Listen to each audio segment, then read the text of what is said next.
Alright, morning, it's 10 a.m. This is the regular budget work session, the last one of the Smithfield Township Board of Supervisors. Just join me in reciting the Pledge of Allegiance. Pledge of allegiance to the flag of the United States of America and to the republic for which it stands, one nation, under God, indivisible, with liberty and justice for all. Thank you all very much. Members present include myself, Chair Jacob Pride, Vice Chair Robert Levenheim, Budget and Finance Manager Lucas DiBartolo, Treasurer Frank Safali, and Township Manager Julia Hylika. Supervisor Barrett is not here with us this morning, and we have no one else on Zoom or in person. So really, we're looking to finalize the budget today.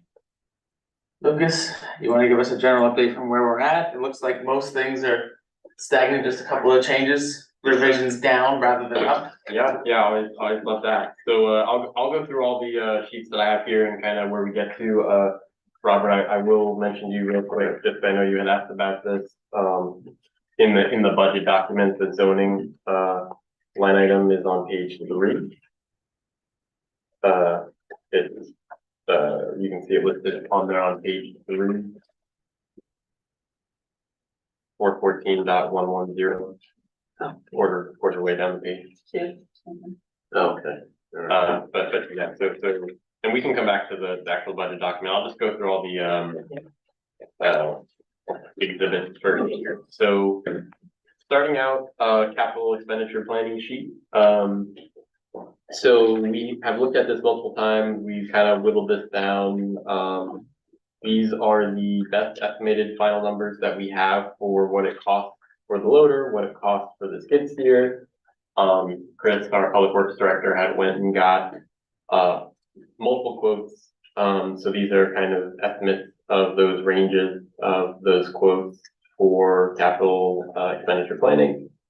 And this $200,000 is now funding that we can say every year we're going to put $200,000 towards our capital improvements. Previously in our budgets, we pulled from the fund balance for capital improvements, or we didn't have anything specific that was putting towards all of the upcoming expenses we have recurring year after year. So otherwise, no real changes to this list. So these are the planned capital expenditures. Lucas, let me ask one question since we're on capital improvements here. This is actually a capital disimprovement, but I thought I'd bring it up. I'm not sure what we have in here for ongoing maintenance of the park house. Well, where's that? Yeah, good question. So I go find that.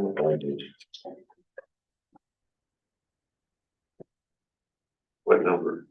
So that'll be on page 4.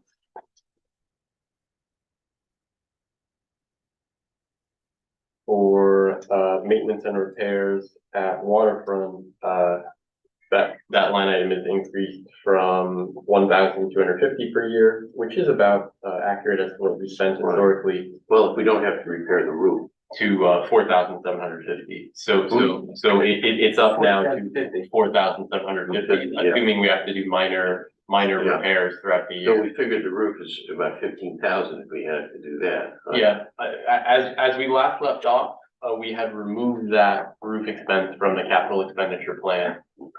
That's where we had left off at the last meeting.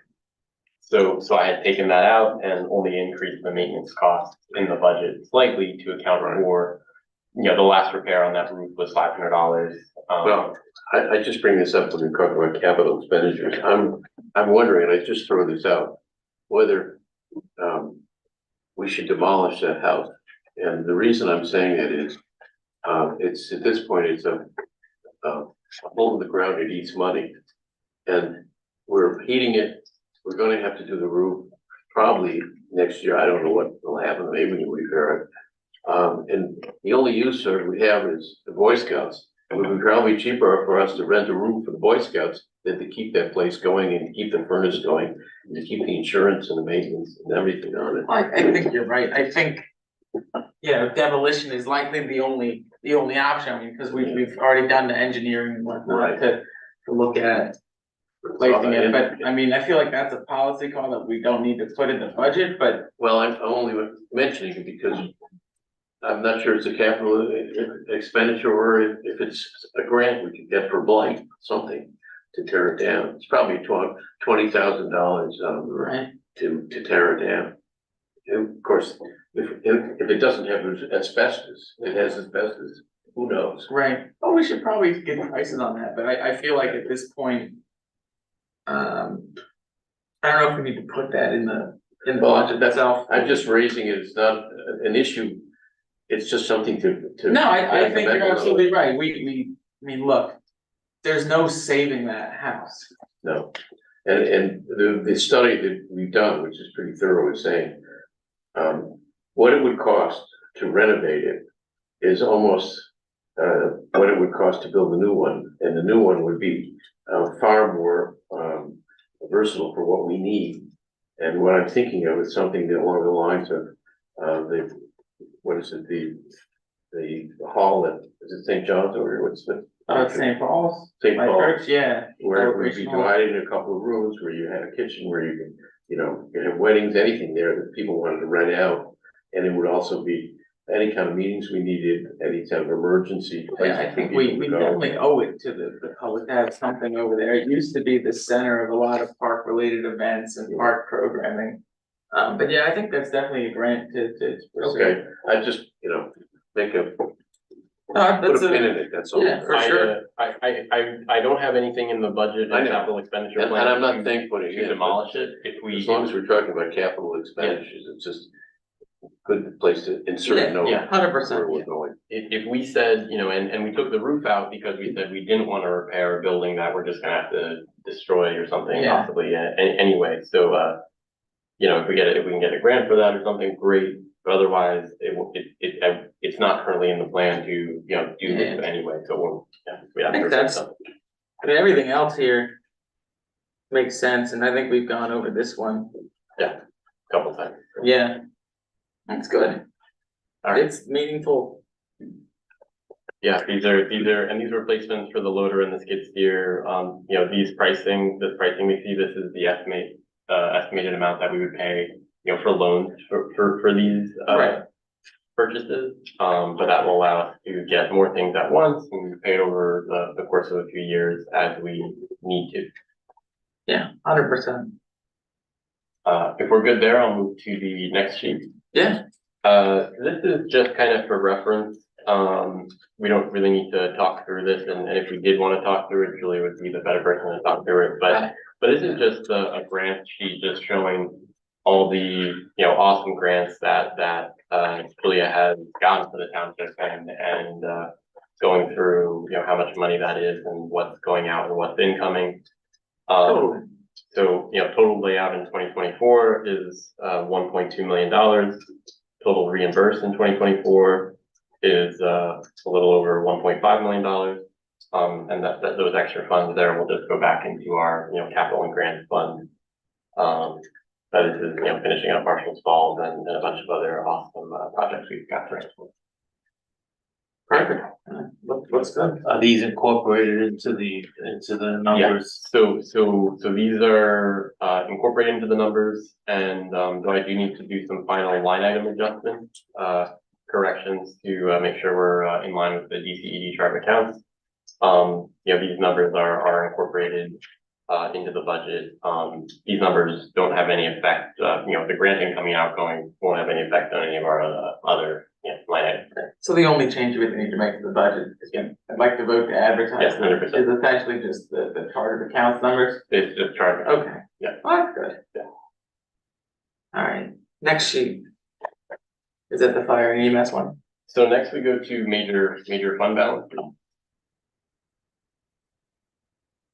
So, major fund balances, this is just reviewing, from that grant spreadsheet as well, so we can see kind of what's going in, what's coming out. So ESSA, all of our general accounts combined at the end of the year, I expect to have a little over $1 million, still in our general accounts.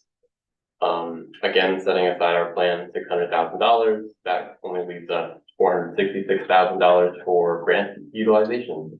Knowing we have $1.2 million in grants going out, almost 1.6 coming in.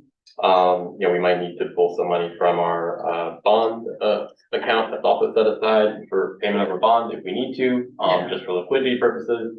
But also, it's very likely that we will not need to do that, as in the coming couple months, we will start getting many hundreds of thousands of dollars reimbursed for some of our spending that already occurred this year. Sure. So we're pretty okay on all ends there, and we have more than enough money, for emergencies if we have to pull from our bond account or anything. Absolutely. And our budget this year does not pull from our fund balance for any purpose. Fiscally responsible. Yeah, as needed to be. The next sheet we're looking at here, this is the EMS per capita cost spreadsheet. So what this is when trying to figure out how much money can we contribute to our fire and EMS services, specifically EMS services, we know what Stroudsburg, East Stroudsburg, Delaware Gap were proposed, quoted from Suburban EMS.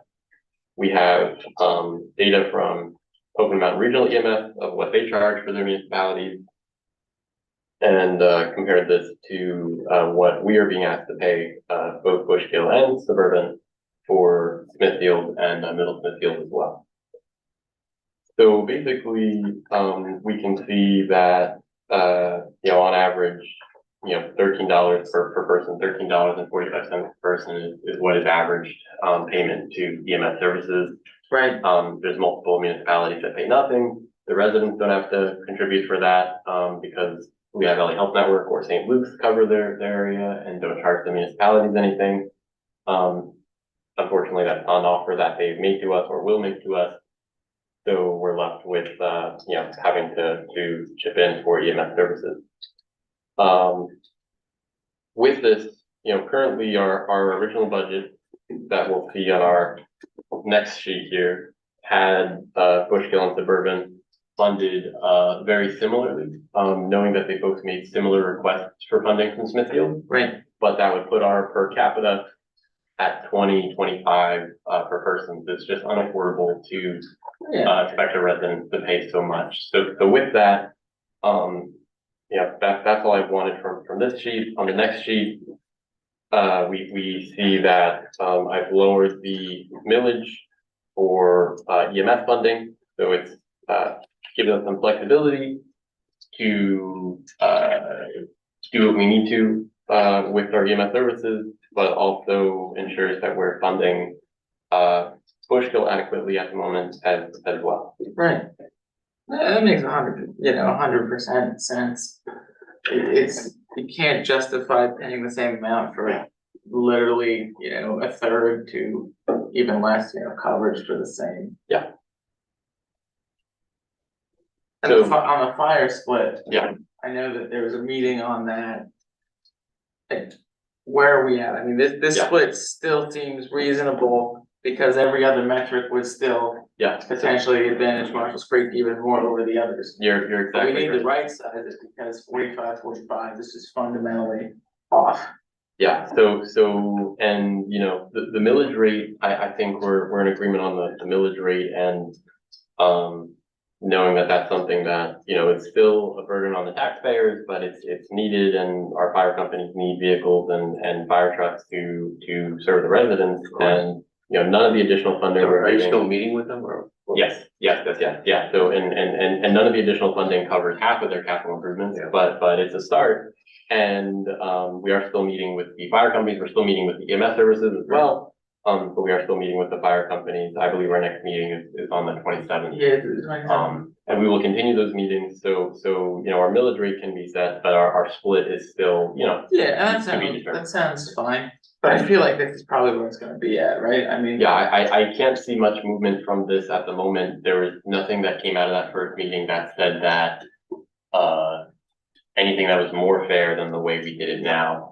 Anything other metrics we looked at would likely give, additional funding to Marshall's Creek, which may be needed, but, this was the most reasonable that we can look at it from that meeting, and we'll see if there's anything else that comes up at the future And meeting. I feel, I'm excited at this chance because we've seen so much struggling on the part of both fire and EMS services in our area that, at this point, this is the only option, but it's not forced. It's like, this is the way to keep it, but also, preserve the volunteerism as much as possible. And then, the eventual transition to some sort of hybrid model as they all agree is going to Yeah. happen. But with the way things are going, we're having some more mixed use development. You need those trucks that are going to be able to reach where you're at. And what's great, I think, Robert, you remember that Marshall's Creek, their new vehicles they're building are like with multi-tools, they're not necessarily, just one purpose. So, I mean, Yeah. this at least gets them solvent. Yeah. For right now, I mean, Yeah. the cash forward, we have to look at, the capital improvements, right? Cause I think Marshall Creek needs probably new apparatus at some point in terms of the building. Water Gap's already doing that. Yep. Cause they have LSA grants. Yeah, we looked at, we received capital improvements, kind of schedules from all the fire companies, and the amount of money we're giving them, just as our township doesn't cover all of their capital improvements at all. Right. Even with Middle Smithfield or other townships shipping in, might still not cover all their planned capital improvements. So, looking at some of those options, working together, or not all of them purchasing a new truck if they can share it, or, whatever the, solutions are. But they definitely need, this additional funding that we're giving them. I'd also like to give a shout out to Marshall's Creek. Their insistence upon having meetings with them 4 times a year, which used to be painful, are now, I think, a situation where we're all working together and a mutual respect for what we need. Yeah, makes Absolutely. sense. I think they're some of the most productive meetings I go to. That's what I mean, Yeah. but they didn't used to be. It was dragging us there in agony, but now it's much different. Yeah, I appreciate all 3 of our fire companies, and I'm hopeful we can, make them last as long as we can as volunteer services. That's the goal of this is to do that. Otherwise, paid service, cost even more money, 5 times more. So, still looking at this, fire EMS and, general contributions, spreadsheet here, we see, EMS millage rate required is 0.3 mils. Yeah. Fire millage rate required is 0.55, so that's a total of 0.85 for fire and EMS. Then we go to 1.96 general millage, for a total millage rate of 2.81 combined. Again, it's 3 separate taxes. There's our general tax, our EMS tax, and our fire tax, but it totals up to 2.81 mils, in total. Is this based on population served or area, or what? So the splits are based on, population and area served. The millage rates, those are just based on the amount of funding we needed for EMS and for fire. So, I'll show you. So looking at the next sheet, the millage rates, spreadsheet here. The one that has the, how much will it cost. So, the fire and EMS combined is 0.85 mils. Robert, based on your, request of looking back at just what does this cost per household, we had estimated, a home was worth $250,000 in our previous, estimates. But, looking at our actual data, out of our households we have in the township, the assessed value on average is $174,818. So the 0.85 fire and EMS taxes will cost, the average home in Smithfield Township, the average homeowner, $148.60 per year. Looking at the next sheet in total, the 2.81 in total, not just fire EMS, this is including our general millage, additional, above beyond the 1.325 mils we currently have, it's an extra 1.485 mils. So based on the estimated home, it's going to cost an extra almost $260 per year per home per household.